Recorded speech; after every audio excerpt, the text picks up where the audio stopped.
Hungary and Budapest's Hungaroring for the latest rounds of the World Series by Renault.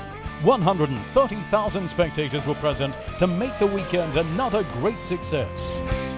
It's our fifth time here at the Hungaroring, which is the most important circuit in Hungary for motorsports. But as you can see behind me today, we have at least as many people as in previous years. It's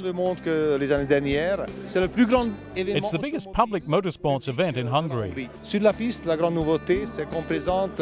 On the track, the big novelty is we're presenting Renault trucks. Then around the track, we have the Dacia range, starting with the Duster.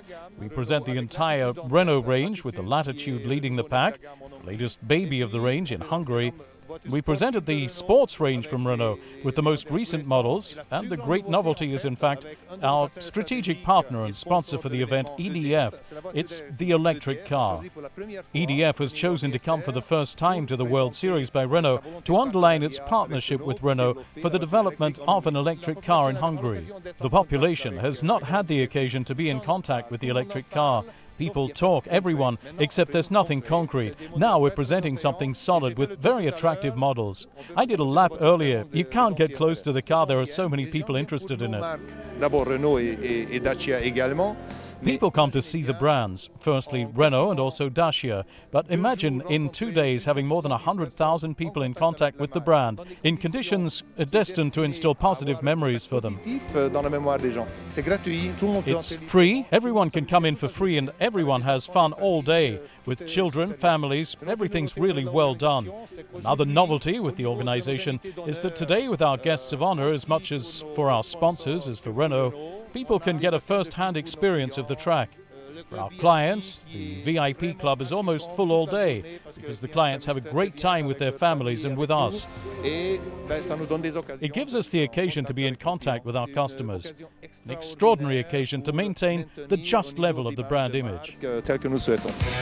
The tribunes are thus almost full for the weekend's races. In the Eurocup Megane Trophy, the faultless trail of Stefano Camini stops at Budapest. Author of pole position, the Swiss driver stalls on the starting grid and starts last. It's his teammate from the Oregon team, Nicolo Nalio, who picks up the gauntlet. Camini's making an incredible comeback and makes it back into the leading pack, installing himself in the second place at the finish line, while Schotthorst is victim to a fuel pressure problem. It's a double-header for the Oregon team. Nalio ahead of Camini and David Dermot the next day. Camini this time doesn't miss the start and finds himself in a tooth-and-nail battle with Bas Schotthorst, who's taken command of the race. The two exchange first place on several occasions and don't let up until the checkered flag, which Camini takes as winner ahead of Schotthorst and Dermot again, the top gentleman driver. In the general classification, Camini's lead is now 83 points over his teammate Nicolo Nalio. In Eurocup Formula Renault 2.0, it's Daniel Kvyat who starts from pole position, ahead of Robert Freins and Oscar André Tunio. While Freins takes the lead, the Finnish driver Miki Westrom won't be going any further. The intervention of the safety car in the fourth lap doesn't change anything in the hierarchy. Robert Freins takes the race ahead of Tunio and Kvyat. It's a double-header for Kaufmann Racing.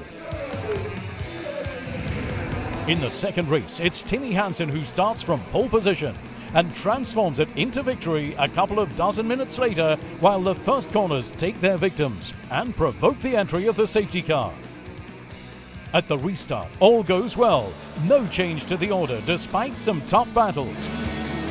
Timmy Hansen wins ahead of Robert Freins and Stoffel van Dorn. It's the Belgians' first podium in 2.0, a first win for the Swede, and the Dutchman Freins, who takes the head of the championship from a Carlos Sainz Jr. in difficulty this weekend. The end of the season should be a hot one. In the Formula Renault 3.5 series, it starts out poorly for Daniel Ricciardo. Going off during the formation lap, he misses the start, which thus pits together Jean-Eric Vergne, Daniel Mouve, Brandon Hartley and Alexander Rossi. Albert Costa and Jan Charroux collide in the tussle for a place in the top 10, to the benefit of Nelson Panciatici. From start to finish, Jean-Eric Vergne leads the weekend's first race without really being bothered, ahead of Alexander Rossi on the green carpet. Third goes to Sergio Canamasis. The next day, the Frenchman rapidly takes the upper hand on Canamasis, who was quicker in qualifying. From the cockpit of Kevin Corius, it's bedlam in the pack. Sten Pentus and Andre Negrayo bring out the safety car. But nothing can really disturb the momentum of Jean-Eric Vergne. Canamassis and Wickens penalised. Albert Costa and Adam Carroll take the podium alongside the Frenchman, who's the new leader of the category with 4 points advance over his Carlin teammate. It's moreover Wickens, leader of the general classification at mid-season, who this weekend runs demonstrations at the wheel of the Formula One Lotus Renault GP. A great moment for the Canadian. You know, it's driving a Formula One car. It was great. I mean, the weather wasn't fantastic. It was kind of raining a little bit, but you know, it's so impressive, the grip that this car has, because I know that the track wasn't ideal. But no, it was good fun. I mean, I didn't want to risk too much, but I still pushed a little bit, and I had a blast.